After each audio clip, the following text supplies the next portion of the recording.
오늘 이 시간에 우리 예수님 기억하면서 우리 찬양 하나님께 올려드리며 주님께 나아가겠습니다.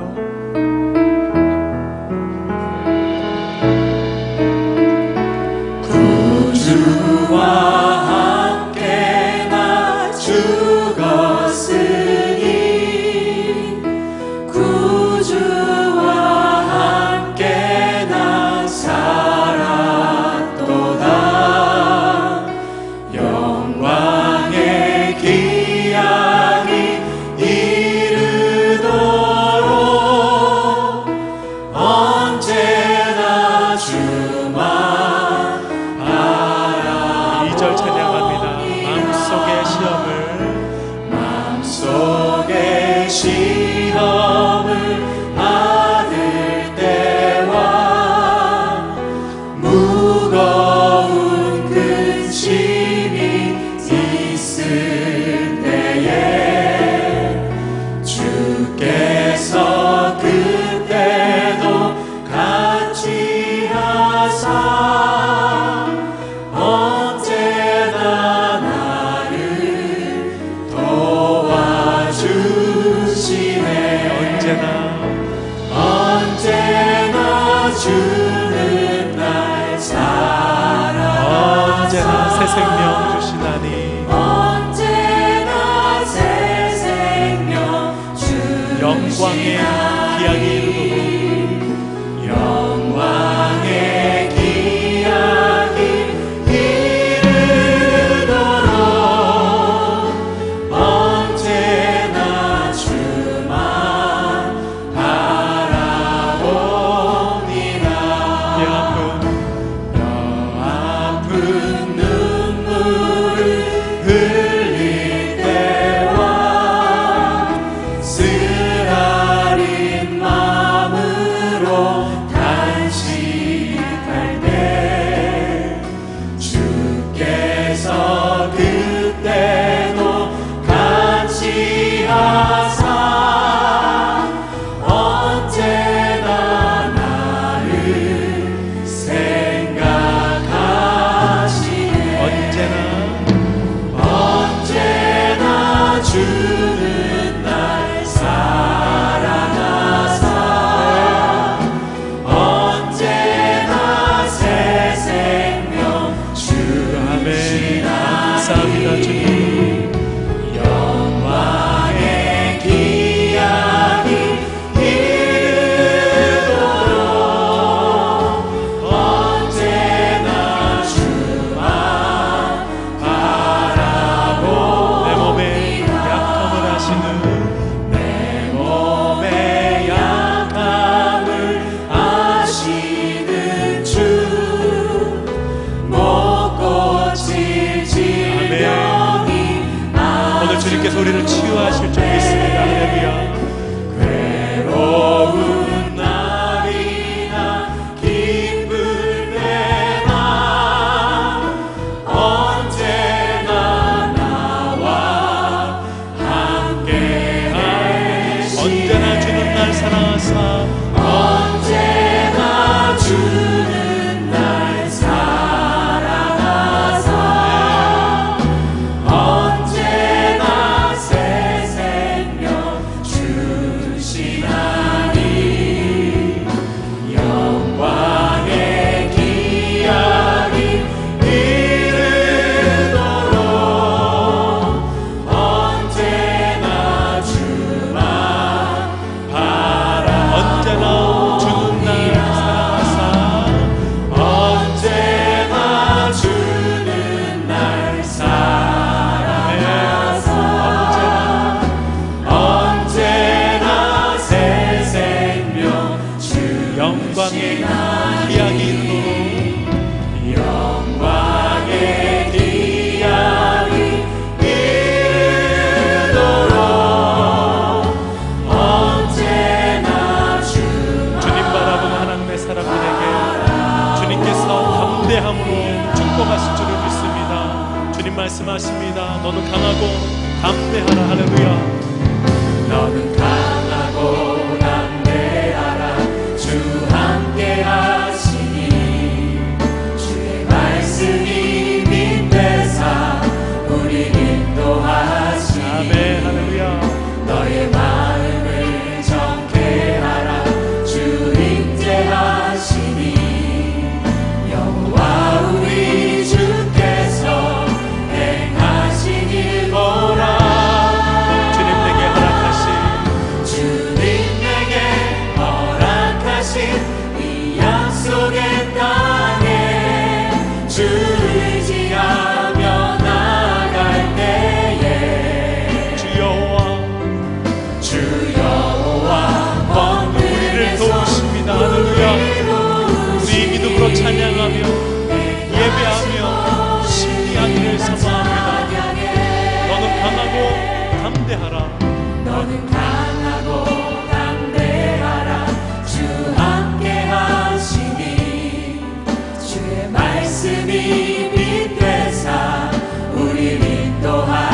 성령의 빛으로 지금 이곳에 주인 믿음을 다해서 다시 한번 선포하고 나갑시다. 진리의 빛으로, 진리의 빛으로 성령의 빛으로 성령의 빛으로 지금 이 시간에 지금 이곳에 주인 되하소서. 하나님의 나라 위에 택하신 모든 백성을 일으키소서. 주의 나라 위에 택하신 주 백성 이제 일어나 주 이름 외치세. 더 높은 소리로 주님 내게 허락하신 주님 내게 허락하신 이 약속의 땅에 주를 의지하며 나갈 때에 주 여호와 주 여호와 권능의 손 우리 도우시니 행하신 다시 한번 선포합시다. 주님 내게 약속하신 놀라우신 주님 내게 약속하신 그 놀라우신 이루시는 주를 찬양해. 주 여호와 능력의 주 온 세상 위대하신 주님, 위대하신 주 선포하. 위대하신 주님을 선포하리라. 위대하신 주 내 삶에 선포하. 일하시는 위대하신 주님을 선포하리라. 위대하신 주 선포하. 너는 일어나 주의 빛을 발하라. 너는 일어나 주의 빛을 발하라. 땅끝까지 주 선포하라. 그가 너로 이 땅에 빛을 삼아 구원을 베푸시리라. 여호와 이스라엘의 구원자, 여호와 이스라엘의 구원자 처음과 나중 되신 주 그가 널 지명하여 부르사 주의 종 삼아 주셨네.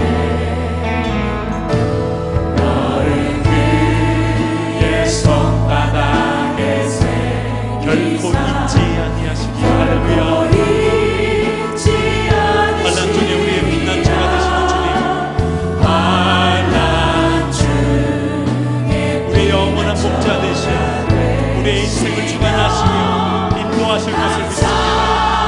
그 주님께 우리에게 말씀하십니다. 너는 일어나라. 할렐루야. 너는 일어나 주의 빛을 발하라. 땅끝까지 주 선포하라. 그가 너로 이 땅에 빛을 삼아 구원을 베푸시. 너는 일어나 주의 빛을 발하라. 너는 일어나 주의 빛을 발하라. 땅끝까지 주 선포하라. 그가 너로 이 땅에 빛을 삼아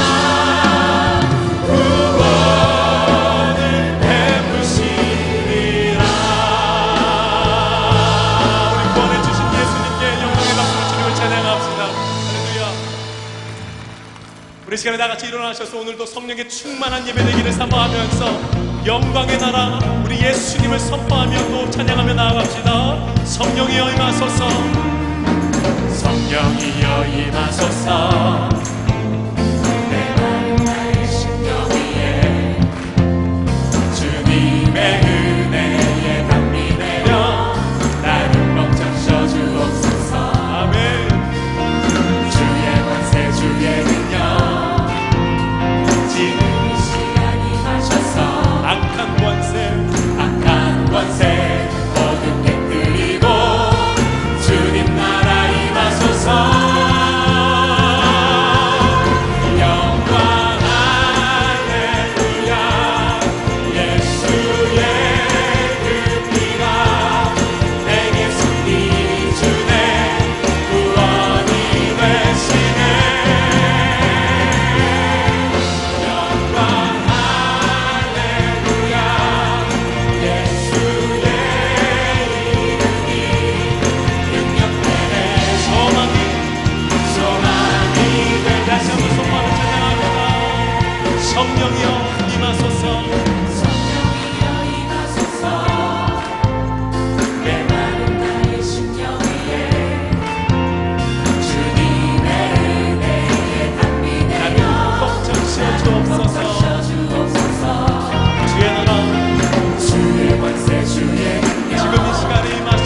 하나님의 영광이 빛나는 거룩한 주일 삼부 예배 오신 여러분을 환영하고 축복합니다.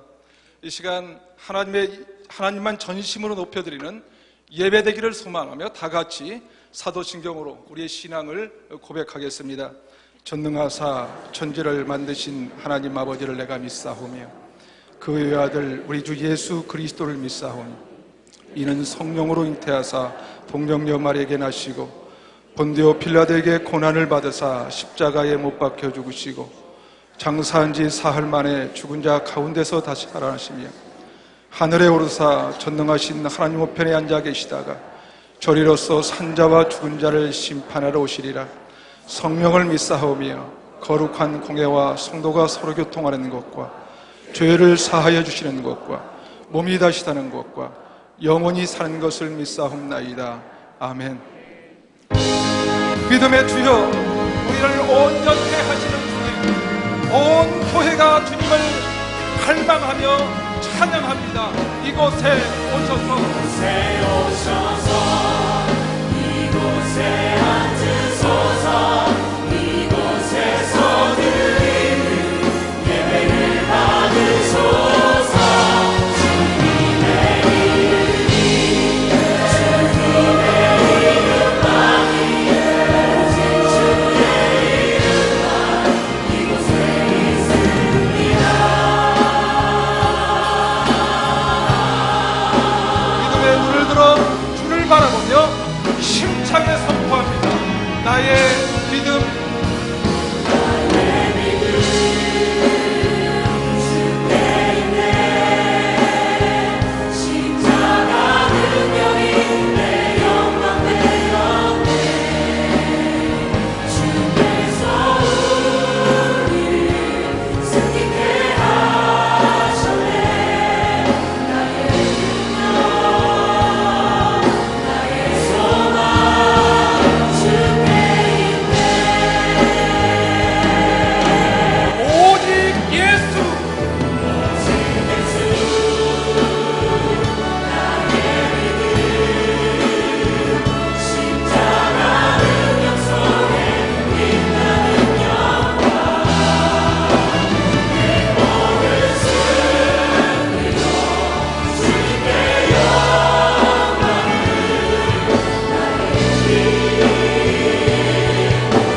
이 시간 합심하여 기도하실 때 성령님 우리 가운데 운행해 주시옵소서.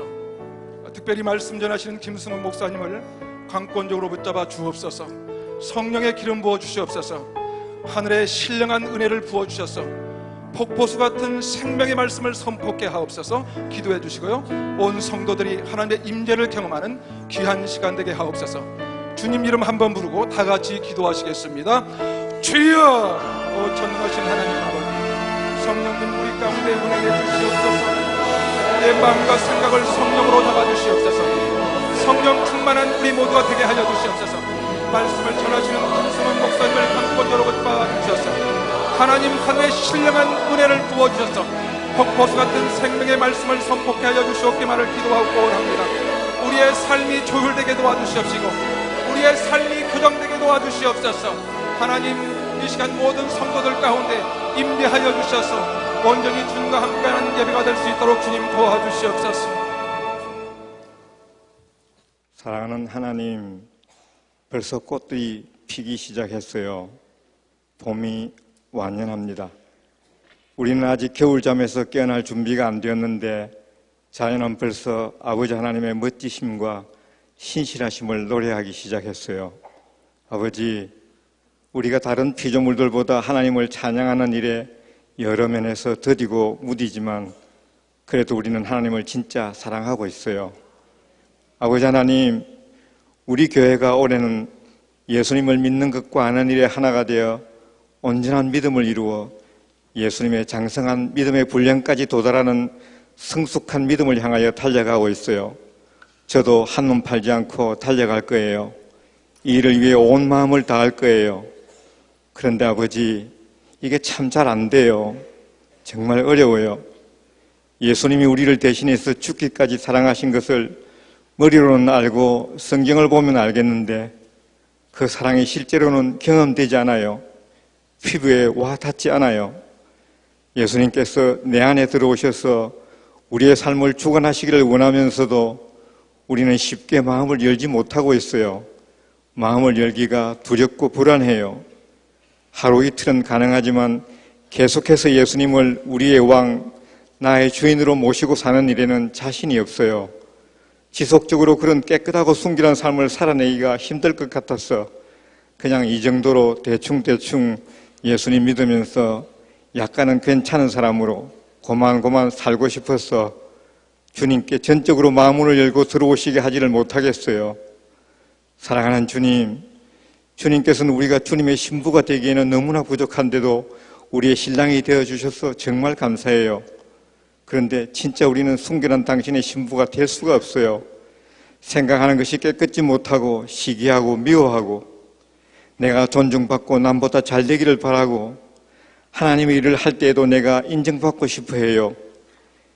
에스더처럼 왕비가 되기 위해 다른 어떤 것에도 한눈 팔지 않고 오직 왕의 마음을 얻는 일에만 전념하는 것이 아니라 왕비 간택을 위해 준비되어진 음식이나 드레스, 향수, 액세서리의 마음이 뺏겨 진정한 목적인 신랑된 당신은 잊어버리고 이 땅에서의 성공, 성취, 명예 그리고 교회에서의 인정, 직임 등에 눈이 멀어 2000년 전 주님께서 이 땅에 오셔서 보여주신 그 거룩함과 예배, 사랑의 근본 취지가 무엇인지 그 본질이 무엇인지는 잊어버리고 사람들이 만든 교회의 규범과 전통에 빠져 신랑 되신 주님께서 오실 때 내가 도무지 너를 모른다.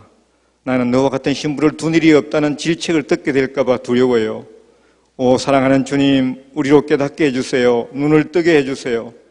성숙한 믿음을 향하여라는 올해의 목표를 우리 할렐루야 교회가 이룰 수 있도록 성령님께서 우리를 주장하시고 동행해 주시고 붙들어 주세요. 지금 이 예배에 오셔서 좌정하시고 우리에게 성령의 기름을 부어 주세요. 주님, 당신을 초청합니다. 이 예배가 당신께 온전히 바쳐지는 예배가 되기를 원합니다. 우리 가운데 오시기를 원합니다. 지금 이 시간 운행하시는 당신의 영이 이곳에 있는 한 분 한 분의 심령 속에 스며들어 이곳이 당신의 통치를 받는 공간이 되게 하여 주시옵소서. 이곳에서 당신의 부흥이 시작되게 하여 하시옵소서. 바로 지금 우리로 당신의 꿈을 꾸게 하시고 당신의 꿈을 이루어드리는 동력자가 되게 하여 주시옵소서. 성령님, 우리에겐 바람이 필요합니다. 성령의 바람이 필요합니다. 바람이 이곳에 불어와야겠습니다. 성령의 바람이 불어와야만 우리가 날 수 있겠나이다. 그동안 담임 목사님의 가르침을 통해 예수님의 보혈이, 예수님의 십자가가 우리의 것이 되었지만 우리의 힘, 우리 능력으로는 날아올 수가 없나이다. 당신의 바람이 필요합니다. 이 자리에 오시옵소서. 바람을 보내주시옵소서. 우리를 변화시켜 주시옵소서. 하나님 아버지, 다음 주에 우리 교회 중직자 선출이 있어요. 우리 가운데서 하나님 나라의 10부장, 100부장, 1000부장을 뽑는 일이에요. 하나님이 쓰실 분들을 하나님이 뽑아주세요. 정말 성령님께서 역사하셔서 성령님이 원하시는 분들이 선출되도록 이 일을 주관해 주세요. 감사합니다. 아버지, 고맙습니다. 사랑합니다. 진짜 아버지를 좋아합니다. 예수님 이름으로 기도했습니다. 우리의 기도를 들으시고 응답하시는 주님, 주님의 뜻을 이루소서 함께 고백하며 찬양드립니다. 주님의 뜻을 이루소서. 고요한 주의 기다림 진흙과 같은 날 믿으사 주님의 역사 만드소서. 아멘. 오늘 우리 가운데 처음 오신 분들을 주님의 이름으로 환영합니다. 예배가 끝나고 나가시면 본당 오른쪽에 새가족실이 있습니다. 꼭 오셔서 목사님들을 만나시고 또 교회에 대한 자세한 안내도 들으시기 바랍니다. 몇 가지 간구 말씀드리겠습니다. 주보를 참조해 주시고요. 오늘 1, 4분기 정기 재직회가 3부 예배 후에 이곳 본당에서 있습니다. 재직 여러분은 모두 참석해 주시기 바랍니다. 주보 6면을 보시면 직분자 선출을 위한 재직회 투표가 다음 주일인 3월 30일에 있습니다.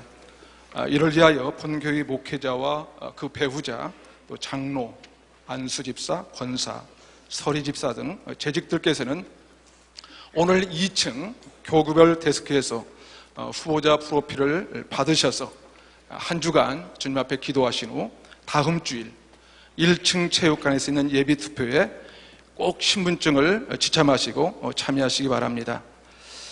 담임 목사님께서는 내일 월요일 오후 2시 7월에 있을 디아스포라 대회 준비를 위한 전국 목회자 3호 햇불연합 대성회 주 강사로 말씀을 전하십니다. 성도님들 참석하셔서 함께 은혜 나누시고 목사님을 위해 중보기도 부탁드립니다. 오늘 저의 칼럼인 주보 뒷면에 있는 목자의 마음에 우리 교회에 있을 이제 그 리모델링에 대해서 제가 좀 나누었습니다. 3월 31일부터 한 약 2달간 우리 교회 1층 전체 공간이 이제 그 리모델링 개조가 됩니다. 우리 자녀들을 위한 공간이 되는 것입니다. 우리 교회에 이제 아시다시피 이렇게 빌딩이 너무나 아름답고 웅장한데 우리 자녀들이 특별히 이렇게 여기는 우리 공간이다 하고 이렇게 살에 와닿는 필이 오는 그러한 공간은 사실 없어요. 그래서 이번에 우리 교회에서 이제 큰 마음으로 1층을 전체 우리 키즈랜드로 우리가 이렇게 개조를 하면서 물론 이제 큰 그 예배실도 조금씩 바뀌어지고 또 한 예배실은 새롭게 생기게 됩니다. 그러나 이제 가장 큰 변화는 가운데 있는 그 뻥 뚫린 공간이 키즈 존으로 이제 바뀌게 되는데 그 자리를 우리는 프라미스 랜드라고 부르기로 했어요. 프라미스 랜드. 한번 따라 해볼까요? 프라미스 랜드. 네, 그러니까 약속의 땅이라는 것이죠. 약속의 공간. 그러니까 주님께서 우리 자녀들에게 주신 약속을 그 현실화시키는 그러한 공간으로 우리가 삼아 보았습니다. 여러분, 이를 위해서 많이 기도해 주시고요. 이제 3월 말에 시작이 되면 한 2달 동안 조금은 불편할 거예요. 그 사무실도 좀 여러 부서에서 옮겨야 되고, 근데 이 모든 일을 여러분들이 사무국의 지시를 받고 잘 협조해 주시기를 부탁드립니다. 그리고 무엇보다도 기도해 주시고요. 우리 자녀들이 교회를 위해서뿐만이 아닙니다. 나라와 하나님의 그 사역을 위해서 새로운 그 주역들로 일어나야 되는데 기도가 많이 필요합니다. 수요 초청 예배가 이제 3월 첫째 주부터 시작이 되어서 지금 잘 진행되고 있습니다. 하나님께서 새로운 그 아까 우리 장로님 바람을 기도해 주셨는데 성령의 바람이 부는 것 같아요. 너무 감사합니다. 그래서 잠시 한번 수요 초청 예배 모습을 본 후에 다음 주 수요일에 대해서 말씀을 드리겠습니다. 눈부신 햇살 저 하늘 넘어 내게 주어진 주님의 사랑 깊어져가네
수요 초청 예배를 하면서 좀 느끼는 바가 굉장히 좀 친근감이 있어요. 하나님의 또한 기쁨이 넘치는 그러한 그 예배로 새롭게 와닿습니다. 기쁨이 넘치는 예배 같아요. 그래서 또 주위에 있는 많은 분들을 여러분들이 초청해 주셔서 새로운 분들도 많이 보고요. 이번 돌아오는 수요일에는 우리 교회 성도이기도 하면서 신이 보낸 사람이라고 북한 그 성도, 지하 성도, 교회 성도들의 그 핍박에 대한 그 영화가 요사이 아주 큰 토픽으로 전국에 알려지고 있는데, 주역을 맡은 김인권 성도님은 저희 교회 성도 형제가 되시고, 그리고 이제 이분을 이번 수요일 날 모시고 잠시 인터뷰를 하려고 합니다. 한번 빛과 소금에도 나왔는데 원래는 저렇게 생기셨습니다. 그래서 이제 이번 이 주역을 맡으면서 본인이 아마 느끼신 바, 그리고 특별히 또 영적으로 하나님께서 내려주신 그 은혜가 새로 있었다고 이제 본인이 이제 저 빛과 소금에서 말하는 것을 볼 수가 있었습니다. 우리가 한번 직접 듣고 하나님께서 어떠한 그 깨달음을 주셨는가, 그리고 이 사순절 기간 동안에 예수님의 고난을 특별히 생각하고 있는 이때에 우리는 이 북한에 있는 성도들, 지하교회를 위해서 무엇을 생각하고 무엇을 기도해야 되는가, 이번에 그 초청 예배를 통해서 함께 우리가 듣고 기도하는 시간을 가지려고 합니다. 많이 오시고 또한 초청해서 와주시고요. 중성전입니다. 오전 10시 반. 그곳에도 사실 1층, 2층 단지면은 1000명이 넘게 앉아요. 근데 꽉 찬 모습으로 우리가 예배를 드리니까 얼마나 풀하게 느껴지는지 모릅니다. 이 시간 우리 준비하신 헌금을 하나님께 드리겠고요. 오늘 플루트로 연주를 해주실 예 알렉세이 우리 성도님은 우리 교회의 플루티스트, 우리 교회의 이제 그 오케스트라 플루티스트가 되시고, 그리고 그 반주를 해주실 김재훈 형제님 우리 교회 부지휘자가 되십니다.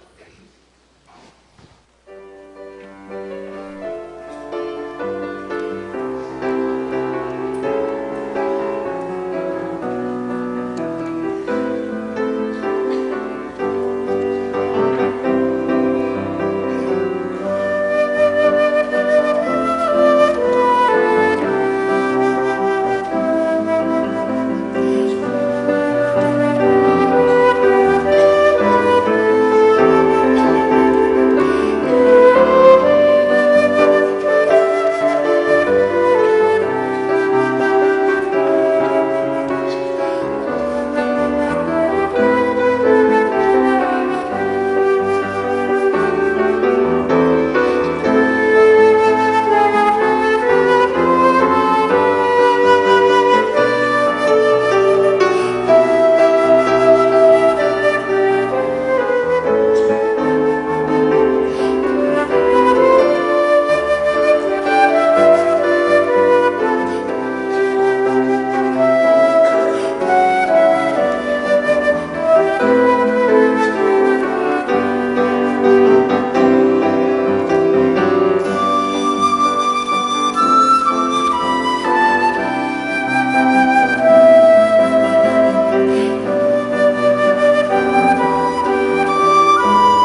알렉사이 성도님은 한국말 잘해요. 보통 설교를 들으실 때도 이 통역기 안 들으시고, 근데 어떻게 예씨라 그랬더니 그건 한국 이름으로 바꾼 거래요. 원래는 훨씬 깁니다.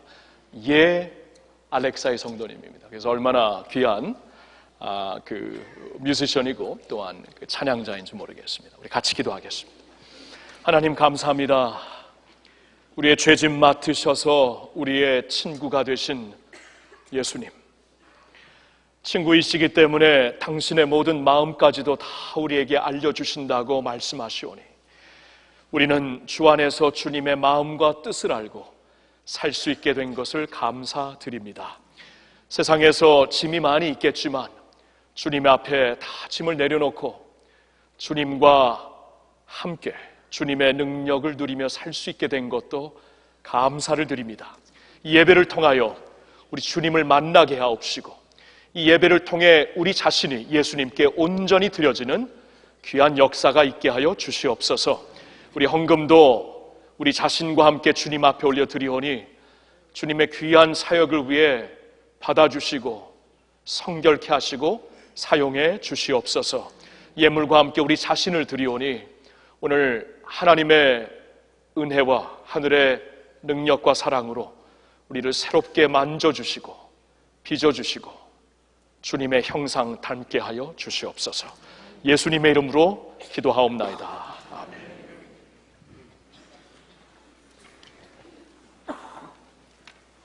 오늘 우리에게 주실 은혜의 말씀은 요한복음 15장 18절에서 25절입니다. 요한복음 15장 18절에서 25절을 저와 여러분이 한 절씩 교독하시겠습니다. 제가 먼저 읽습니다. 세상이 너희를 미워하면 너희보다 먼저 나를 미워한 줄을 알라.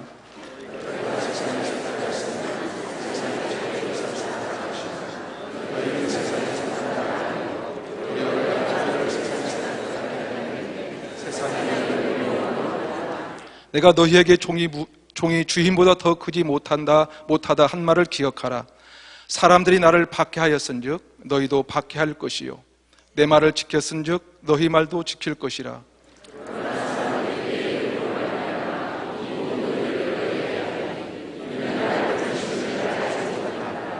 내가 와서 그들에게 말하지 아니하였더라면 죄가 없었으려니와 지금은 그 죄를 핑계하라 수 없느니라. 내가 아무것도 못한 일을 그들 중에서 하지 아니하였더라면 그들에게 죄가 없었으려니와 지금은 그들이 나와 내 아버지를 보았고 또 미워하였도다. 율법이 기록된 바 그들이 이유 없이 나를 미워했다 한 말을 응하게 하니라. 아멘.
예수님의 나는 누구라 선언하시는 소위 The Great I Am saying이죠.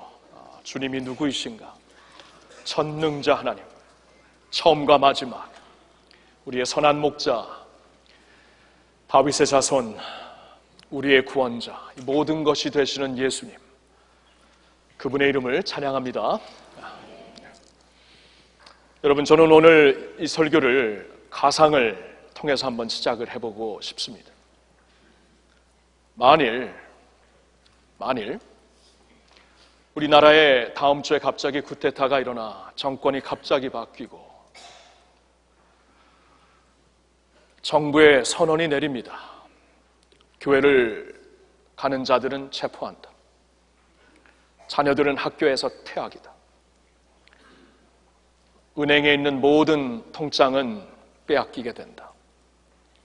갑자기 이러한 선포가 내려진다면 과연 다음 주일날 이 자리에 얼마나 와 계실까? 얼마나 와 계실까 생각을 해봅니다. 누가 올 것인가? 여러분, 세상에선 지금 그러한 환경 가운데 예수 믿는 자들이 있습니다. 많습니다. 있는 게 아니고 많이 있습니다. 멀리 볼 필요도 없이 우리 한반도에 북녘 땅에 있는 형제 자매들을 생각하면 매일 이렇게 삽니다. 모르겠어요. 여러분 오늘 교회 오면서 무슨 생각을 하셨을까? 주차장 제대로 찾을 수 있을까? 오늘 예배 시간에 흥미로운 얘기, 좋은 음악 들을 수 있을까? 오늘 아이들이 교회 와서 좋은 주일학교 프로그램 즐길 수 있을까? 오늘 식당에서 나오는 음식은 어떠할까? 무슨 생각을 하고 옵니까? 여러분 아시나요? 이 세상에 진짜 많은 성도들 오늘 예배하면서 죽지 않을까? 오늘 예배하면서 우리 아이들 테러 당하지 않을까? 이러한 염려 가운데 예배 드리는 분들이 꽤 많다는 것 아시나요? 여러분 오늘 예수님은 박해에 대해 말씀을 하십니다. 20절 다시 보세요. 내가 너희에게 종이 주인보다 더 크지 못하다 한 말을 기억하라. 사람들이 나를 박해하였은즉 너희도 박해할 것이라. 여러분 예수님의 선언은 굉장히 명확합니다. 그럴 수 있다, 그럴 수도 있겠으니 조심해라가 아니고 세상이 나를 박해하였은즉 너희도 반드시 박해할 것이다. 핍박이 있을 것이다 말씀을 하십니다. 여러분 이 15장에 요한복음 15장의 말씀은 비유로 시작이 되죠. 예수님을 믿어 주님 안에서 주님의 백성들이 된 자들은 이제 예수님은 참 포도나무요 우리는 가지라고 말씀을 하십니다. 가지인 우리는 예수님을 통해 모든 것을 공급받을 수 있습니다. 그분의 생명력이 내 것이 됩니다. 그분의 그 기쁨이 내 기쁨이 됩니다. 그분의 은혜가 내 것이 되고 사랑이 내 것이 되고 그래서 가지가 그 나무 안에 속해만 있으면은 열매를 많이 맺을 것이요. 그래서 아버지께 영광을 돌리게 될 것이요.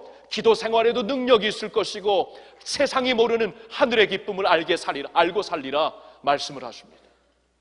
여러분 예수 믿어서 우리가 포도나무이신 예수님의 가지가 될 때는 이렇게 많은 것을 얻게 됩니다. 놀라운 축복을 받게 됩니다. 그런데 주님으로 말미암아 받는 축복과 함께 예수님 때문에 오는 어려움도, 예수님 때문에 감당해야 되는 핍박도, 예수 제대로 믿다가 손해보는 일도 분명히 있을 것이다. 아니, 분명 반드시 있다. 이것을 감당하라고 말씀을 하시고 있는 것입니다. 가상으로 시작을 했지만 리얼한 상황이 사실 될 수가 있어요. 그러한 가운데 우리는 오늘 주님이 주신 말씀을 생각해야 합니다. 그리고 사실 오늘 우리가 예수 믿으면서도 나름대로 주님을 제대로 믿고 따르기 때문에 손해받는 이들이 있을 수 있습니다. 예수 믿는다고 조롱받을 수 있습니다. 사업에서, 학교에서, 회사에서 왕따 당할 수 있습니다. 사람들에게 욕먹을 수 있습니다. 예수님은 이것은 당연히 있는 것이라고 말씀을 해주시고 있습니다. 자, 오늘 이 말씀을 통해, 오늘 본문을 통해 저는 여러분들과 함께 왜 믿는 자들에게는 박해가 반드시 따르는 것인가 생각을 해보고 싶습니다. 그리고 왜 why를 다룬 다음에는 그럼 이 말씀을 통해 우리에게 주시고자 하는 권면의 메시지, 우리에게 리얼 라이프에 주시고자 하는 실제적인 권면이 무엇인가도 생각을 해보고 싶습니다. 먼저 왜 박해가 믿는 자들에게 있는 것인가 알아야 됩니다.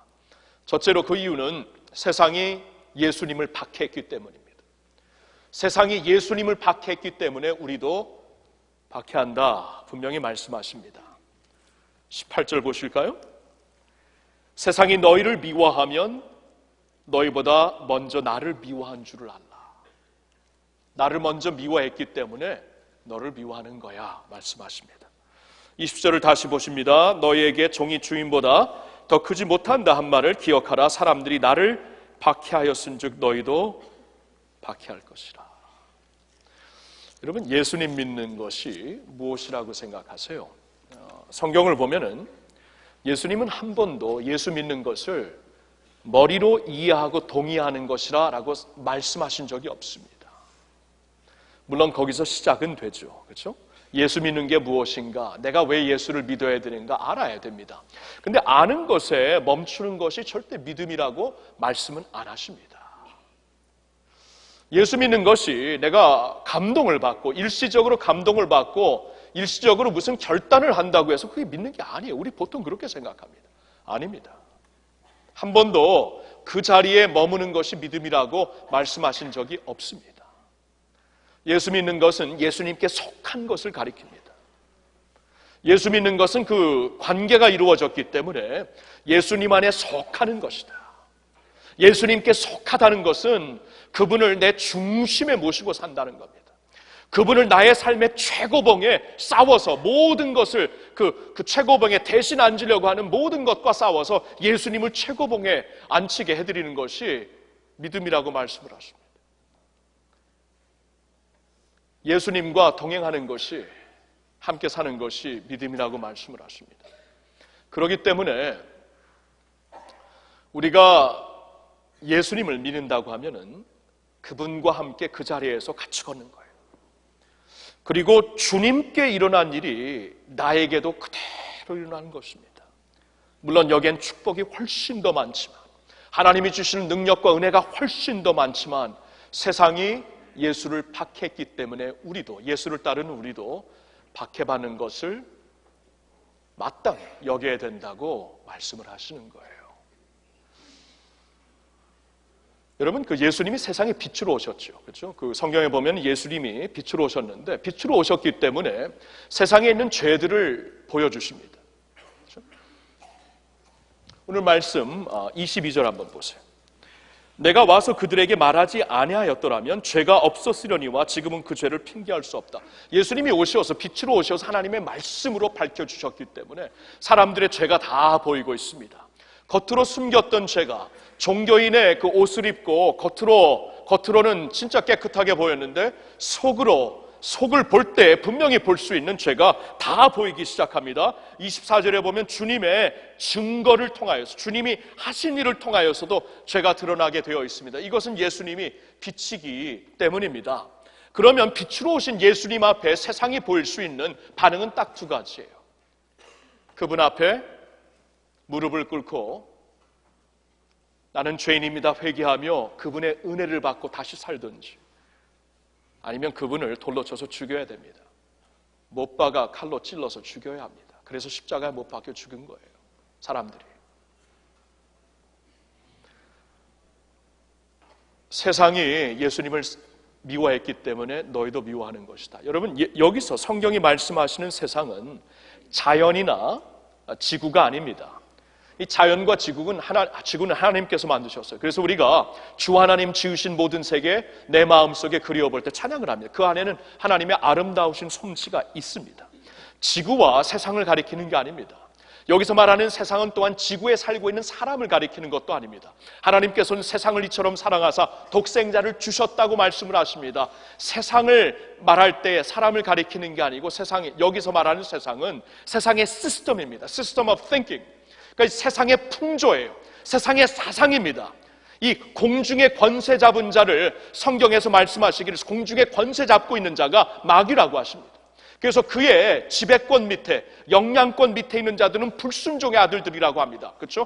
불순종의 아들들 가운데서 역사는 영이 바로 마귀라고 말씀하시고 있기 때문에 그 지배권 아래 있어가지고 하나님을 배척하는, 하나님 중심이 아니라 인본 중심으로 모든 철학이 이루어지고 있고 사상이 이루어지고 있는 그 세상의 흐름, 세상의 풍조, 세상의 철학을 가리키는 겁니다. 이것이, 그렇죠? 이러한 세상이 주님을 박해할 수밖에 없었어요. 그 빛이 오시어서 이 풍조의 모든 죄악을 드러내었기 때문에 그 앞에 순종하고 엎드리지 못할 때에는 그를 죽일 수밖에 없고 십자가에 그를 못 박아 죽일 수밖에 없었기 때문에 예수님을 그렇게 핍박한 세상은 예수를 따르는 우리도 핍박하겠다 말씀을 하시는 겁니다.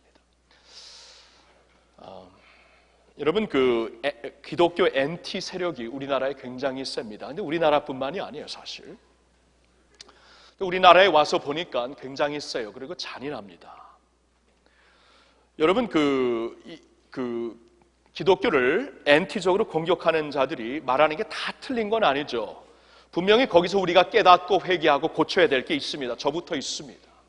그건 분명히 인정하는데, 여러분, 이 공격을 보니까 이 집중적인 공격입니다. 여러분, 기독교에만 부패가 있나요? 어느 종교에 부패가 없습니까? 어느 종교에 없습니까? 그리고 어느 공동체, 어느 집단에 부패가 없고 스캔들이 없어, 다 있어요. 사람들이 모인 것은 다 있습니다. 그런데 지금 인터넷을 장악하는 NT 세력들의 집중적인 공격이 기독교를 향한 공격인데, 여러분, 한편으로는 어떻게 이렇게 잔인하나, 어떻게 이렇게 공격을 넘어갔고 잔인하고 회방적인가 말할 수 있겠는데, 어떻게 보면 이건 당연한 것입니다. 예수님이 그럴 것이라고 말씀을 하셨어요. 세상이 예수를 싫어합니다. 예수 앞에 무릎을 안 꿇으면 그분처럼 미운 사람이 없어요. 하나님의 아들로 빛으로 오셨기 때문에. 그래서 이런 엔티적인 공격이 있는 것입니다. 여러분, 예수님이 준비시키는 거예요. 요한복음 13장, 14장, 15장 여기서 주시는 말씀은 이제 주님께서 곧 제자들을 떠나실 것이기 때문에 제자들을 두고 그들이 이제 홀로 남아서 믿음 생활하며 사명을 감당해야 되기 때문에 그들을 준비시키시려고 주신 말씀인데, 준비되는 과정에서 반드시 알아야 될 것은 박해라는 것입니다. 박해. 예수님을 박해했기 때문에 예수 믿는 자들을 박해하는 것이고, 이 세상이. 두 번째 이유는 무엇인가? 그것은 우리가 세상에 속해 있지 않기 때문입니다. 여러분, 우리가 예수를 믿었을 때, 예수님을 믿는다는 것은 그 순간부터 속하고 있는 관계가, 자리가 바뀌어진다는 거예요. 세상에 속하지 않고 그 순간부터 예수님께 속하게 됩니다. 오늘 말씀 19절을 보실까요? 너희가 세상에 속하였으면 세상이 자기의 것을 사랑할 것이나 너희는 세상에 속한 자가 아니요 도리어 내가 너희를 세상에서 택하였기 때문에 세상이 너희를 미워하느니라. 세상에 속한 자가 아니라고 합니다. 우리가 만일 세상에 속하였다면 세상은 우리를 환영하겠죠. 그렇죠? 근데 주님께서 그러한 풍조에서부터, 그러한 사상과 그러한 자리에서부터 우리를 택하여 내신 것이라고 말씀을 하십니다. 자, 우리나라 번역에는 이 19절의 말씀이 하반절에 도리어 내가 너희를 세상에서 택하였다 이렇게 말씀이 나와 있지만, 영어로 보면 구체적으로 나와 있습니다. I have chosen you out of the world 이렇게 나와 있어요. out of the world. 택해냈다 그 말입니다. 택하여 내었다 그 말씀이죠. 이건 굉장히 중요한 말씀입니다. 우리가 예수를 믿어갖고 하나님께서 우리를 그리스도 예수 안에서 구원을 하셨을 때 하나님이 하신 일은 굉장히 액션을 취하신 거예요. 확실한 액션을 취하셨습니다. 우리가 구원을 받았다는 것은 그냥 하나님께서 그냥 구원받았다고 구원장을 사인하셔갖고 그냥 법적으로 끝난 일이 아니라 우리를 하나님께서 그리스도 예수 안에서 구원하셨을 때 우리를 세상에서부터 택해내시어서 거기서 끄집어내시어서 다른 데로 옮겼다고 말씀을 하시는 거예요. 이게 구원받은 모습의 진정한 모습입니다. 골로새서 1장 12절과 13절의 말씀 한번 같이 읽어보겠습니다. 우리로 하여금 빛 가운데서 성도의 기업의 부분을 얻기에 합당하게 하신 아버지께 감사하게 하시기를 원하노라. 그가 우리를 흑암의 권세에서 건져내서 그의 사랑의 아들의 나라로 옮기셨으니. 자, 말씀 보셨나요? 하나님께서 우리를 구하셨을 때 무슨 일을 하셨는가? 여기 보니까 우리를 흑암의 권세에서 영향권에서 건져내어 그 사랑의 아들의 나라로 옮기셨다. 피지컬 액션을 취하신 겁니다. 이 구원이라는 것이 어떠한 법적인, 나하고 상관이 없는 법적인 무슨 사건이 아니라 굉장히 그 액션을 취하신 하나님의 사역이었다고 설명을 해주고 있는 거예요. 내가 예수 믿고 구원받은 것은 내 위치가 변한 것입니다. 서 있는 자리가 옮겨진 것입니다. 시민권이 바뀌어진 것이고 나의 정체와 신분이 바뀌어진 것입니다. 우리가 잘 아는 베드로전서 2장 9절에는 이렇게 말씀이 나와 있습니다. 같이 읽습니다. 그러나 너희는 택하신 족속이요 왕같은 제사장들이요 거룩한 나라요 그의 소유가 된 백성이니 이는 너희를 어두운 데서 불러내어 그의 기이한 빛에 들어가게 하신 이의 아름다운 덕을 선포하게 하려 하심이라. 아멘. 여기 우리의 신분을 말씀해 주시죠. 바뀌어진 완전히 변화된 신분, 정체. 너희는 택하신 족속, 하나님이 택하신 족속, 왕같은 제사장, 거룩한 나라, 그의 소유가 된 백성. 이러한 신분이 주어진 목적이 있습니다. 이는 너희를 어두운 데서 불러내어 그의 기이한 빛에, 말할 수 없는 그 빛에 들어가게 하신 그분의 아름다운 덕을 선포하게 하려 하십니다. 이거 분명히 말씀하세요. 우리가 구원받아서 저러한 새로운 신분이 주어졌을 때 우리에게 일어난 일이, 사건이 있습니다. 흑암에서부터 하나님을 알 수도 없는 그 자리에서부터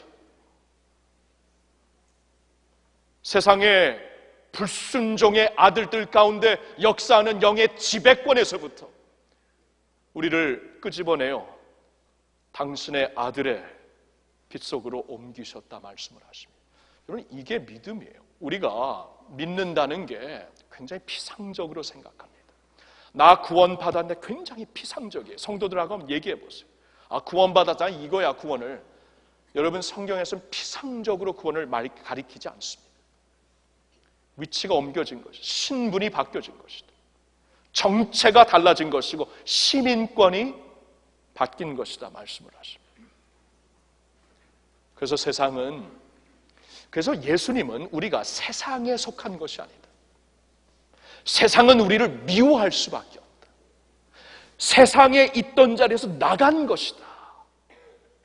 여러분, 북한의 성도들이 왜 이렇게 짐승보다 더 흉악한 박대를 받고 있나요? 여러분, 어두움이 강하면 강할수록 이 빛은 더 강력하게 빛나고 있어요. 그래서 이 어두움은 더 강력하게 빛을 공격할 수밖에 없습니다. 그게 현실이에요. 세상에 속해 있지 않습니다. 그렇기 때문에 핍박하는 거예요. 나의 자리가 어떠한가를 알라고 말씀하십니다. 예수 믿는 게 무엇인지 알라고 말씀을 하십니다. 그래서 박해받는 것을 이상하게 여기지 말라. 이상하게 여기지 말라. 그럴 수밖에 없다 하고 예수님이 설명을 하시는 거예요. 자, 그렇다면 이제 우리에게 주시는 실제적인 메시지는 뭡니까? 그럼 그러니까 예수님께서 이렇게 제자들을 준비하시면서 너희들에게 이제 박해가 임할 것인데 이거 이상하게 생각하면 안 돼. 이거 분명히 너에게 올 것이야. 준비해. 이렇게 말씀하시고 경고하시는 이유가 무엇입니까? 어떠한 실제적인 권면을 주시고자 하는 것이 두 가지 같이 생각해 봅시다. 첫째로는 내가 서 있는 위치를 수시로 점검하라는 거예요. 내가 서 있는 위치가 어떠한지 수시로 점검하라. 이제 제자들이 예수님께서 이제 그들을 떠나실 텐데, 제자들이 홀로 남을 텐데, 이 제자들이 지금 그 예수 안에 속한 사람이라면은 이 박해가 있는 것인데, 박해라는 것이 우리가 피해가고 싶은 것이에요. 그냥 세상에서 그냥 편하게 살고 싶은 게 우리 솔직한 고백입니다. 그렇기 때문에 내가 이걸 생각하지 않고 나 자신을 돌아보지 않고 살면은 내가 모르는 사이에 세상에 속한 자처럼 내 위치가 변해 있을 수 있다는 것입니다. 이것을 주의하라는 것이에요. 여러분, 그 산에서 이 개울이 흐르면은 굽이굽이 흐르죠. 그렇죠? 이게 똑바로 흐르지 않습니다. 왜 그럴까요? 저항이 가장 없는 곳을 향해 물이 흐르기 때문입니다. 똑바로 흐르는 개울 없어요. 이 강도, 이 한강처럼 위대한 강도 똑바로 흐르지 않습니다. 이렇게 커브를 하면서 흐릅니다. 왜냐하면 저항이 있는 곳을 피해가고 있기 때문입니다. 가만 놔두면 그렇게 될 수밖에 없어요. 우리도 마찬가지입니다. 저와 여러분들이 그냥 막연하게 피상적으로 신앙생활 하다 보면은 굽이굽이 흐를 수밖에 없어요. 세상에서 저항이 없는 쪽으로 그냥 나는 가 있을 수밖에 없습니다. 그렇기 때문에 주님께서 내 제자라면, 내게 속한 제자라면 자신을 수시로 점검하면서 내가 서 있는 자리가 어떠한 자리인지 보라는 말씀입니다. 이사야 52장 11절에 이런 말씀이 있습니다. 이 말씀은 이제 하나님께서 바벨론으로 추방당했던 당신의 백성들을 때가 되어서 다시 부르시는 그 직전에 주시는 말씀이에요. 자, 무슨 말씀을 주시는가 같이 읽어봅시다. 너희는 떠날지어다 거기서 나오고 부정한 것을 만지지 말지어다. 그 가운데에서 나올지어다. 여호와의 기구를 매는 자들이여 스스로 정결하게 할지어다. 여러분, 백성들에게는 이 정치적인 압박에서부터 풀려나는 것처럼 중요한 게 없었습니다. 그들에게 해방은 이 바벨론 정권에서부터 벗어나는 것이었어요. 그러나 말씀을 보세요. 하나님 차원에서 보실 때 진짜 중요한 것은 육신적인 해방이 아닙니다. 영적인 해방. 기한이 되어서 이제 그곳을 떠나게 될 때인데, 그래서 하나님께서 그 자리를 떠나라 육신적으로 떠나라 말씀하신 줄 알았는데 아니에요. 부정한 것을 만지지 말라. 그 가운데서 나와야 된다. 여호와의 기구를 매는 자들이요 너희는 스스로 청결하게 되어야 한다. 무슨 말씀이에요? 하나님에게 진짜 중요한 해방은 우리의 영적인 해방이에요. 당신의 백성들이 이 바벨론 문화권에, 우상 문화권에 살면서 알게 모르게 그 우상권 문화에 적셔져 있는 그 모습에서부터 나오라는 것입니다. 떠날지어다가 정치적으로 해방되어 나오라는 게 아니라 그러한 영적인 묶임에서부터 나와야 된다. 부정한 것을 만지지 말아야 한다. 너는 여호와의 기구를 맬 거룩한 백성이다. 말씀을 하시는 거예요. 그렇죠? 우리가 육신적으로 해방을 받았다고 다인 것처럼 생각하면 아니 된다는 겁니다. 우리는 보통 그렇게 생각을 해요. 예수 믿고 내가 나의 두려움이 없어지고 예수 믿고 내게 마음이 편해지고 예수 믿고 축복을 받으면은 그것으로 이제 모든 것이 이루어진 줄 안다고 생각을 하는데 아니에요. 떠날 때가 진짜 떠나야 되는 그 자리에서부터 떠나야 된다 말씀을 하십니다. 위치가 어느 위치인가 돌아보라는 것입니다. 예수께 속한 자인가 세상에 속한 자인가 스스로 점검하라는 말씀입니다. 이래서 주시는 거예요. 그렇죠? 예수님이 우리를 신부 삼아 주셨는데 나를 위해 자신의 목숨을 바치신 버리신 하나님의 아들이 우리의 신랑이 되셨는데 우리가 다른 데서 음행하고 있다면 그 자리에서부터 떠나는 것이 중요한 게 아닙니까? 그렇죠? 예수 믿고 구원받은 그 사실이 중요하기 전에 구원받고 하나님의 백성이 되었기 때문에 이 신분을 갖고 떠날 자리에서 떠나는 것이 중요하다. 하나님이 옮기셨다. 빛의 나라로 옮기신 게 구원이다 말씀하셨기 때문에 우리는 수시로 자신을 점검하라는 겁니다. 두 번째, 오늘 말씀이 우리에게 주시는 권면이 있어요. 도전이 있습니다. 그것은 믿음의 대가를 치르며 살라는 것입니다. 믿음의 대가를 치르며 살라. 제자들에게 너희들은 믿음의 대가를 치러야 돼. 그 말씀으로 주시는 거예요. 오늘 말씀이 박해가 임한다. 박해가 임하면 도망쳐라, 그게 아니에요. 박해가 임하면 이렇게 가면 넌 피해 살 수 있어. 아니에요. 박해가 임하기 때문에 감당해라. 대가를 치러라. 그 말씀이지요. 여러분, 고귀한 것 있죠. 값어치가 나는 것만큼 우리는 대가를 지불해서 사야 됩니다. 대가를 지불해야 돼요. 24년 전에 제가 약혼했을 때 아내에게 받은 오메가 와치입니다. 근데 얼마인지 몰라요. 근데 뭐 그냥 이거 말하지 말래. 되게 비싸대요. 그래서 대가를 저하고 약혼하려니까 대가를 치러야죠. 아니, 저도 대가를 치르고 있는. 아니, 이건 설교에 안 쓴 건데 어떻게 나왔네. 죄송합니다. 여러분, 중요한 것은 대가를 치러야 됩니다. 우리가 자식들을 위해 희생하잖아요. 중요하기 때문에 희생하는 겁니다. 여러분, 대가를 치른다는 것은 어떻게 보면 이걸 조금 다른 각도에서 보면 진짜 중요한 것을 찾았다는 거예요. 그래서인지 초대교회 교인들을 보면, 사도행전을 보면은 예수님 때문에 매 맞고 얻어 터지고 감옥에 들어갔을 때 찬양을 부르더라고요. 찬양을. 아니, 우리가 그분의 이름을 위해 핍박을 받는 것을 하나님께서 합당하게 보셨다는 게 너무나 감격스러워서 찬양을 불러요. 감사를 드리고. 진짜 중요한 무엇인가를 내가 찾아서 살고 있다는 거예요. 예수님도 산상수훈에 이런 말씀을 하십니다. 마태복음 5장 11, 12절. 나로 말미암아 너희를 욕하고 박해하고 거짓으로 너희를 거슬러 모든 악한 말을 할 때에는 너희에게 복이 있나니 기뻐하고 즐거워하라. 하늘에서 너희의 상이 큼이라. 너희 전에 있던 선지자들도 이같이 박해하였느니라. 예수님은 크게 기뻐하고 즐거워하라. 너에게 복이 있다. 모든 선지자들이 하나님 때문에 박해받은 거 모르느냐. 너희가 이렇게 예수님 때문에 무엇인가 박해를 받으면 이거 중요한 일이다. 좋은 일이다. 우리가 부르는 찬송가, 환난과 핍박 중에도 성도는 신앙 지켰네. 이 신앙 생각할 때에 기쁨이 충만하도다. 성도의 신앙 따라서 죽도록 충성하게. 우리 찬양을 부르잖아요. 그렇죠? 여러분, 예수 믿다가 내가 조롱 받았습니까? 그거 좋은 거예요. 예수 믿다가 손해를 봤습니까? 끝. 손해 볼 수 있어야 돼요. 가장 중요한 가치가 여기 있기 때문에. 예수 믿어서 핍박 받았습니까? 영광이다. 성경은 이렇게 말씀을 하고 있습니다.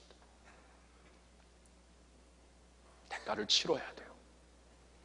저는 한국 교회를 생각할 때 한 가지 크게 감사한 일이 있습니다. 순교자들이 많다는 거예요. 참 감사해요. 기독교 역사가 그렇게 길지 않는데 일정 시대에 6.25 때 많은 순교자들의 피가 이 땅에 뿌려졌습니다. 감격스러워요. 얼마 전에 용인에 있는 그 기독교 순교 기념관에 우리 장로님들과 함께 다녀왔습니다. 그 1박 2일 수련을 하면서 이곳에 다녀왔어요. 여기서 멀지 않습니다. 여러분 한번 가보셔야 돼요. 가보시면은 거기에 이제 순교당한 우리 한국교회 성도님들이, 선조들이 쭉 그들의 그림과 초상화, 또 사진 있는 경우에는 사진이 이렇게 쭉 걸려 있습니다. 한번 보여주실래요? 목사님들, 전도사님들, 권사님들, 장로님들, 집사님들 다 있어요. 저들이 순교자의 피를 뿌렸어요. 우리 한국교회를 보면 안타까운 것 많아요, 솔직히. 근데 너무나 이 모든 것을 덮을 수 있는 한 가지 은혜가 있으면 저거예요. 순교자들의 피가 많다는 것입니다. 한국교회에 위대한 영적인 유산입니다. 나중에 북한이 열리면은 저 유산은 훨씬 더 커질 거예요. 훨씬 더 찬란할 거예요. 기대가 돼요, 기대가. 대가는 치러야 되는 겁니다. 귀한 것을 찾았기 때문에.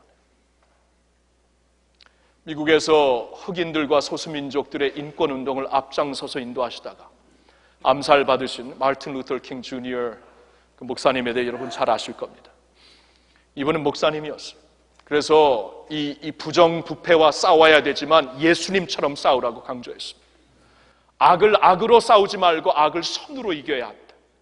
죄는 미워하되 사람은 미워하지 말라.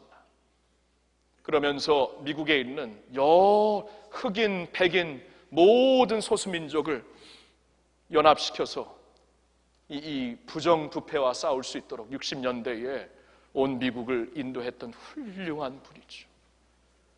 그래서 오늘날 미국의 그 공휴일 중에 한 날은 마르틴 루터 킹 주니어 목사님의 생신을 미국에서 공휴일로 할 만큼 그분의 덕이 컸습니다. 공이 컸어요. 근데 그분이 남긴 많은 유언들 중에 이러한 문장이 있습니다. A man is not ready to live until he is ready to die. A man is not ready to live until he is ready to die. 37살에 암살 당하신 분이 저 말을 했다는 게 확실히 무게가 있죠. 그런 분이 했기 때문에. 문자 그대로 번역을 한다면은 사람이 죽을 준비가 되기 전에는 진정 살고 있는 준비가 되었다고 말할 수 없는 것이다. 그렇죠? 사람이 죽을 준비가 되기 전까지는 진정 살 준비가 되었다고 말할 수 없는 것이다. 이게 이제 그대로 문장을 풀면 그대로 나오는 조금 더 의미를 부여해서 저 문장을 푼다면 이런 번역도 가능합니다. 내 인생을 다 바쳐 추구할 수 있는 목적을 찾기 전, 내 인생, 내 생명을 다 바쳐 추구할 수 있는 목적을 찾기 전 우리는 진정 사는 것이 아니다. 여러분, 우리가 막연하게 살다가 때가 되면 막연하게 죽는 거, 그건 그냥 보통 삶이라고는 말할 수 있지만 위대한 삶, 가치 있는 삶이라고는 말할 수 없습니다. 진짜 위대한 삶이란 무엇인가 나의 삶을 들여서 살든지 죽든지 투자해서 살 수 있는 무엇인가를 위해 달려가는 것이 위대한 삶이라고 말할 수 있는 것이지요. 예수를 믿는 것이 그러한 삶입니다. 예수를 믿는 것은요, 그분에게로부터 내가 축복을 받았기 때문에 축복을 누리며 하나님의 복을 받아 복의 통로로 사는 것, yes, 맞는 것이지만 동시에 내 생명도 투자해서 따를 수 있는 그분을 찾았기에, 그 나라를 찾았기에, 그 의를 찾았기에 핍박과 환난 무릅쓰고 생명까지 바치는 모험을 통하여서 그분을 위해 사는 것이 예수 믿는 삶이에요. 저는 오늘 이 설교 제목을 예수님께 속한 자입니까? 라고 이렇게 썼잖아요. 근데 원래 제목은 그게 아니었습니다. 예수님께 속한 자입니까? 세상에 속한 자입니까? 너무 길어갖고 주보에 안 들어가요. 그래서 짧게 만든 겁니다. 예수님께 속한 자. 원래는 예수님께 속한 자입니까? 세상에 속한 자입니까? 여러분, 이런 질문을 해야 된다는 게 이게 비극이에요. 사실 비극이에요. 근데 하나님이신 그리스도가 이 세상에 오셔서 나를 위해 죽으셨는데, 하나님이신 그리스도가 이 세상에 와서 나를 위해 죽으셨는데, 그분을 위해 살고 죽는 것은 당연한 것인데 예수께 속한 것인가 세상에 속한 것인가 우리가 질문까지 해야 된다는 것이 이거 비극이에요. 비극. 슬픈 사실입니다. 어쩌면 북한 같은 상황에서 우리가 살고 있다면 이런 질문을 하지 않아도 될 수 있겠지요. 하루하루 사는 것 자체가, 예수 믿고 사는 것 자체가 모험이기 때문에, 엄청난 모험이기 때문에. 그러나 우리 한국처럼, 이 대한민국처럼 쉽게 믿을 수 있고 편하게 믿을 수 있고 그 세상이 너무나 편하고 너무나 좋고 이러한 세상에 살다 보니까 우리가 알게 모르게 예수를 믿고 주님께 이제 완전히 생명을 드리고 흑암에서부터 빛으로 옮겨진 이 사실을 알면서도 모르는 사이에 세상에 속한 자처럼 그 위치가 달라져 있는 우리의 모습을, 우리의 현주소를 우리가 부인할 수 없기 때문에 이 질문을 해야 된다는 것, 이거 사실 안타까운 일이에요. 비극이에요. 예수께 속한 자입니까? 세상에 속한 자입니까? 질문을 하셔야 돼요. 나 예수 믿는다고 하는데 누구에게, 어디에 속한 자인가? 여기 구도자들이 있으시죠? 예수 아직 믿는 게 무엇인가 좀 알아보려고 교회에 오시는 분들도 있으실 거예요. 예수 믿는 게 뭔가 제가 명확히 말씀을 드립니다. 예수님 믿는 것은 나의 인생에 가장 고귀한 목적과 방향과 삶과 의미를 찾아서 그분을 위해 나의 삶을 몽땅 드리는 것이, 나의 인생과 목숨까지도 드리는 것이 예수 믿는 것이에요. 예수 믿으면 복 받는다. Yes, 맞아요. 근데 그것만이 예수 믿는 것이라고 절대로 말하시면 안 됩니다. 그런 말씀 성경에서 하신 적이 없습니다. 예수 믿는 것은 예수님 때문에 핍박도 감당하는 거예요. 이게 예수 믿는 거예요. 한 가지 약속을 드립니다. 그러한 주님을 내가 믿고 진정 믿고 따르게 되면 이 세상에서 돈 주고 살 수 없는 것을 발견한 것이, 그분을 위해 나의 목숨을 걸고 살 수 있는 이 진정한 인생을 찾은 게 예수 믿는 것이라고 믿습니다. 이게 예수 믿는 거예요. 사랑하는 성도 여러분, 내가 주님을 진정 믿는 사람들이라면, 성숙한 믿음을 갖고 제자로 살고 있다면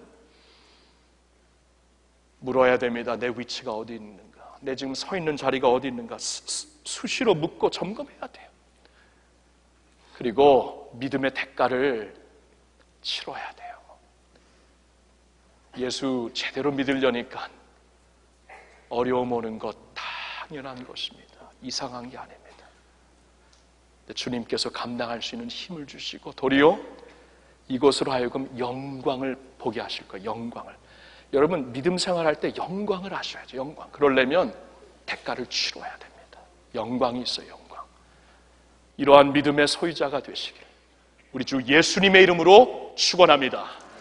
기도하겠습니다. 여러분, 오늘 제가 여러분을 위해 기도하기 전에, 기도해 드리기 전에 오늘은 잠시 한 목소리로 북한의 성도들을 위해 기도하고 싶습니다.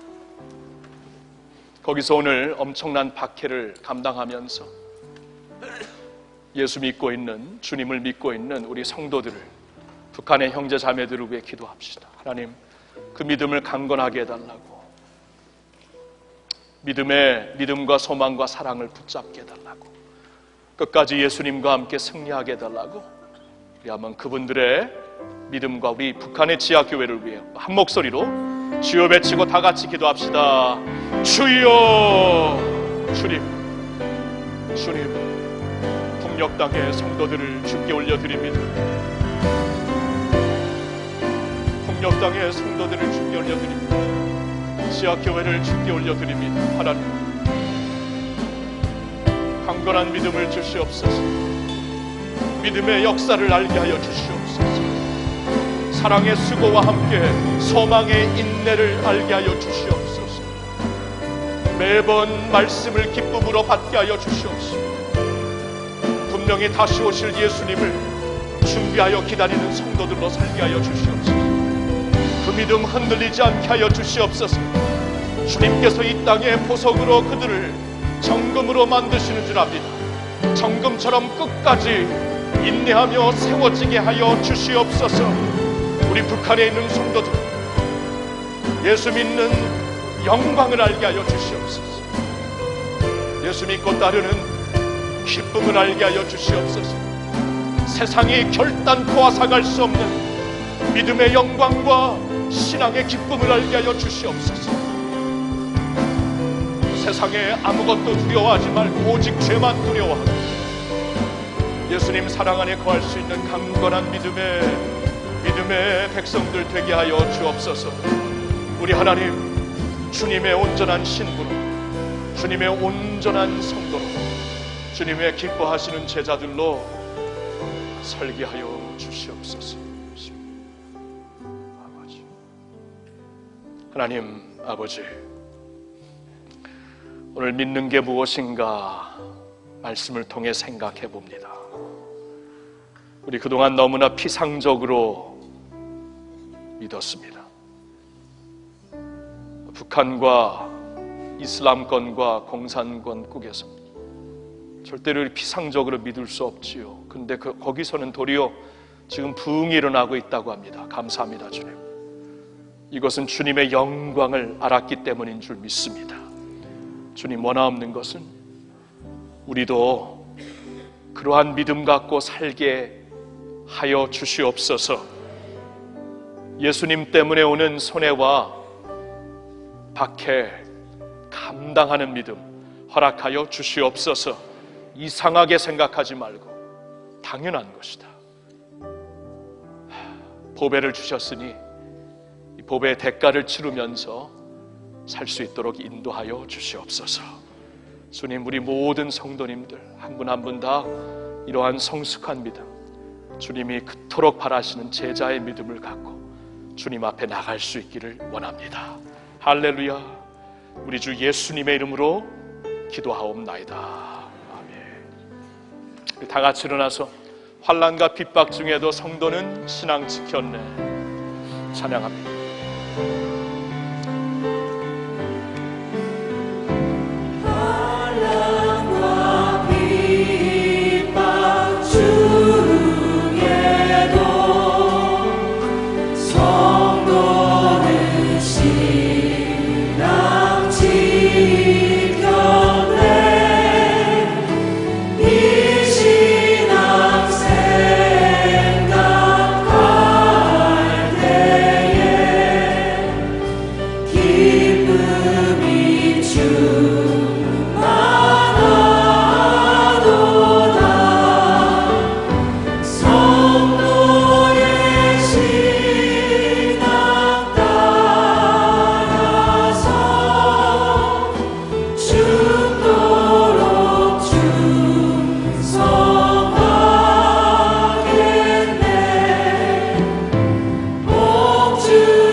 지금은 우리의 믿음의 주요, 우리를 온전케 하시는 우리 주 예수 그리스도의 은혜와 독생자 예수를 우리에게 보내주시어서 그 안에서 새 생명, 새 소망 얻게 해주신 하나님 아버지의 영원하신 그 사랑과 오늘도 예수 안에서 참된 보화, 세상에서 찾을 수 없는 보석을 찾았음을 깨닫게 해주시고 예수 위에 살고 죽을 수 있도록 우리를 인도해 주시는 성령님의 교통하심이 여기 나와 주님의 말씀을 듣고 예배하는 주님의 모든 성도들 머리 위에, 그리고 북한 땅에서 오늘도 예수님 때문에 그 믿음 지키고 있는 성도들 머리 위에 이제로부터 영원토록 함께하여 주시옵기를 간절히 축원하옵나이다. 아멘.